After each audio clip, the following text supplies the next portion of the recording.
پاکستانیوں میں بڑی چینج آئے گی، غربت یہاں کبھی نہیں ہوگی۔ ابھی بھی اگر کوئی یہ کہے کہ پاکستان غریب ہے یا لوگ غریب ہیں، اس سے بڑا جھوٹ کوئی نہیں، کیونکہ میں 1964 سے فگر نکالتا ہوں، جو کچھ ایک عام شہری کے پاس، ایک پاکستانی کے پاس سامان اور دیگر سہولتیں 64 میں تھی، اس سے 4 گنا سے 6 گنا ہیں اس کے پاس۔ جی بالکل ہے۔ صرف ہم ناشکرے ہو گئے ہیں، ہر وقت اللہ کے موسم کا، اللہ کے پھلوں کا، سبزیوں کا، گوشت کا، دودھ کا، انڈے کا، حکمرانوں کا شکوہ کرتے ہیں۔ یہ نہیں سوچتے، اب جیسے حکمران ہی ہیں، ہم یہ سمجھ رہے ہیں کہ یہ خود آ گئے یا ان کو فلاں ووٹوں نے بنا دیا۔ قرآن تو یہ نہیں کہتا، قرآن تو کہتا ہے جس کو چاہوں معزول کروں، جس کو چاہوں حکمرانی دوں۔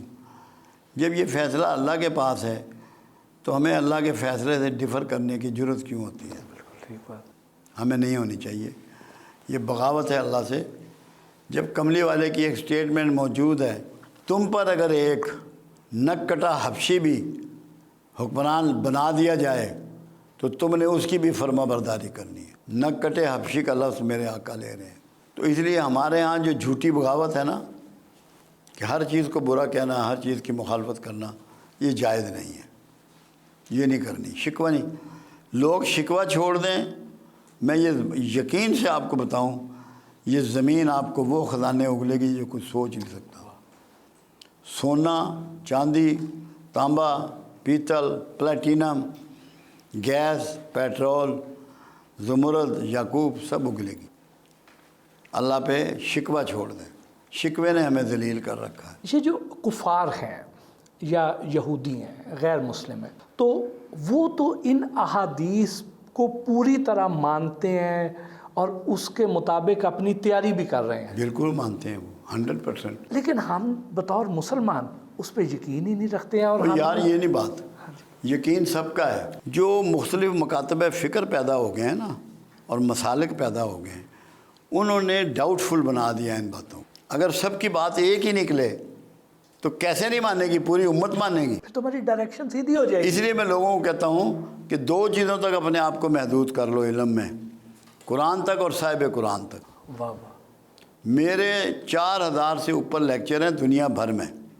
میں آکسفورڈ میں بھی خطاب کر کے آیا ہوں، اسٹاف کالج کوئٹہ بھی خطاب کر کے آیا ہوں، ISPR میں بھی کیا ہے، ہائی کورٹ میں بھی کیا، چھوٹی کورٹوں میں بھی کیا، فوج کے بے شمار اداروں میں کیا۔ تعلیمات کا کوئی یونیورسٹی ایسی نہیں جہاں ایڈریس نہ کیا ہو، مگر میں قرآن اور صاحب قرآن سے باہر نہیں نکلا، اس کے اندر بات کرتا ہوں۔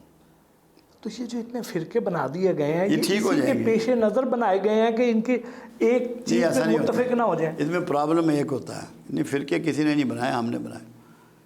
آپ کی اور میری ڈسکشن ہوئی، ہم دونوں علماء ہیں، ایک دوسرے کو دلیل دینے کے باوجود ہم نے ایگری نہیں کیا۔ وہ آگے اپنے اسٹوڈنٹ کو بات بتا دی، وہ ایک فرقہ پیدا ہو گیا، وہ ایک سوچ پیدا ہو گئی۔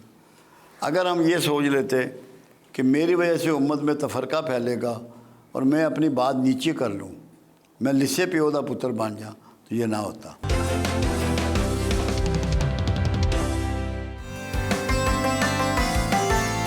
پرتکلف انداز میں ہماری خاطر تواضع کی۔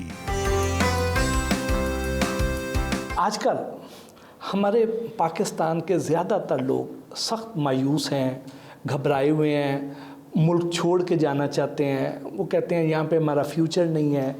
تو کیا پیغام دیں گے انہیں، کیا کہیں گے؟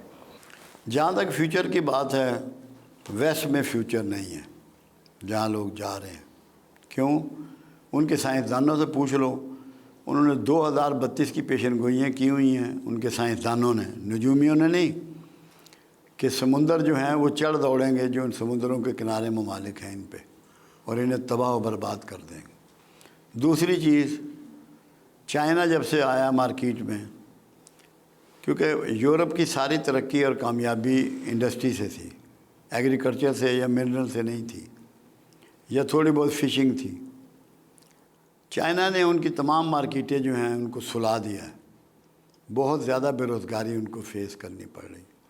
دونوں جنگیں جو اس سے بھی پہلے ہوئیں وہ بھی معاشی حالات کی وجہ سے ہوئیں۔ اب معاشی طور پہ ویسٹ جو ہے وہ بہت ہی کمزور ہوتا جا رہا ہے، اس کے ہاں بے روزگاری بڑھ گئی ہے، غربت بڑھ گئی ہے، مہنگائی بڑھ گئی ہے، لوگ پریشان ہیں۔ ہمارے لوگ تو ان کی تو عقل نہیں کام کرتی ہے جو باہر جا رہے ہیں۔ میں ہر ایک کو منع کرتا ہوں کہ تمہارے پاس یہاں کھیت موجود ہے، جس کے پاس پروڈکشن یونٹ موجود ہے اسے کیوں بھاگنا ہے ملک سے؟ اپنے کھیتوں کو آباد کرو، اپنی دکانوں کو آباد کرو، اپنی گلیوں کو آباد کرو، تمہیں بہترین زندگی گزرے گی۔ صرف جب ہم کمپیریزن کرتے ہیں نا دوسری اقوام سے، پھر ہم بھاگتے ہیں، کمپیریزن میں ہم کمزور ہیں، مگر یہاں سب کچھ ہو جانا ہے۔ انڈیا میں کروڑوں آدمی فٹ پاتھ پہ پیدا ہوتا ہے، فٹ پاتھ پہ مرتا ہے، کروڑوں آدمی رکشہ رائڈر ہے، ٹرین کے اوپر چھتوں کے لوگ سفر کرتے ہوئے مرتے ہیں۔ پاکستان میں تو باہر کوئی نہیں سوتا، یہ صرف مستی ہے باہر جانے کی، دھوکے میں ان سب کو واپس آنا ہے۔ دور فتن کی حماد بن نعیم بن حماد کے مجموعے کی ایک احادیث ہے جو آج کل یہ اوریہ کبھی کبھی کوٹ کرتا ہے۔ پوچھا گیا یا رسول اللہ صلی اللہ علیہ وسلم آخر زمانہ میں فرنگیوں کے ملک ہوں گے؟ فرمایا بہت سے ہوں گے۔ کیا ان میں مسلمان بھی ہوں گے؟ فرمایا بہت لوگ وہاں مسلمان ہوں گے، مگر آخر زمانے میں ان کو قتل کیا جائے گا۔ تو وہ زمانہ آ گیا، کیونکہ نفرت کی لہر، دیکھا کام تو چھوٹا سے سٹارٹ ہوتا ہے نا، ابھی برطانیہ میں ہوا نا شروع، یہ بڑھ جائے گا۔ وہ جو خاکے بناتے ہیں وہ بھی اسی لیے بناتے ہیں، آپ کو ٹیسٹ کرتے ہیں کہ آپ میں غیرت کتنی رہ گئی ہے، سو گئی ہے یا جاگتے ہو۔ تو یہ تو کامیاب تو آپ کا ہی خطہ ہونا ہے، کیوں؟ آپ کے پاس ہر پیداوار ہے، پہاڑ ہیں، برف ہے، سبزیاں ہیں، گوشت ہیں، پھل ہیں، انڈے ہیں، دودھ ہے، بکری ہے، پانی ہے۔ کوئی چیز ایسی ہے جو آپ کے پاس نہیں؟ آپ کو صرف IMF سے پیسے ہی لیتے ہیں نا کہ کچھ سامان لیتے ہیں، سامان تو آپ کے پاس موجود ہے۔ وہ تو مس مینجمنٹ کی وجہ سے اور کرپشن کی وجہ سے ہم ذلیل ہو رہے ہیں، ورنہ تو کوئی ایسی بات نہیں ہے۔ یہاں ہر چیز بازار آپ کے بھرے ہوئے ہیں یا نہیں؟ کوئی چیز آپ چاہیں کھانا پینا پہننا تو آپ کو دقت ہوتی ہے، تو پھر پاکستان میں کوئی دقت نہیں۔ اور یہ کب تک بہتری کی امید؟ میرا اندازہ یہ ہے کہ اس سال میں بہتری شروع ہو جائے گی، آخر میں 2024 کے آخر میں پاکستان بہتری کی طرف چل پڑے گا اور 2025 میں آپ اس کا نظارہ خود کریں گے۔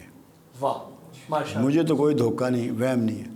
اور اس کے بعد پھر یہ آگے بڑھتا رہے گا یا پھر کہیں بڑھے گا؟ پیچھے، اب پیچھے ریورس نہیں ہے، پھر تو آگے ہی ہے۔ واہ، یہ تو آپ نے بڑی اچھی امید دی۔ نہیں بالکل، مجھے کوئی ڈاؤٹ نہیں اس بارے میں، کیونکہ وجہ یہ ہے نا، کچھ ایسے اللہ بندے دے دے گا، ایک ہی بندہ چاہیے ہوتا ہے۔ عمر مل گیا تھا نا امت کو، مل گیا۔ عمر فاروق رضی اللہ تعالیٰ عنہ، تو نقشہ بدل دیا امت کا، یا ان تمام اصحاب رسول نے جن کو چانس ملا۔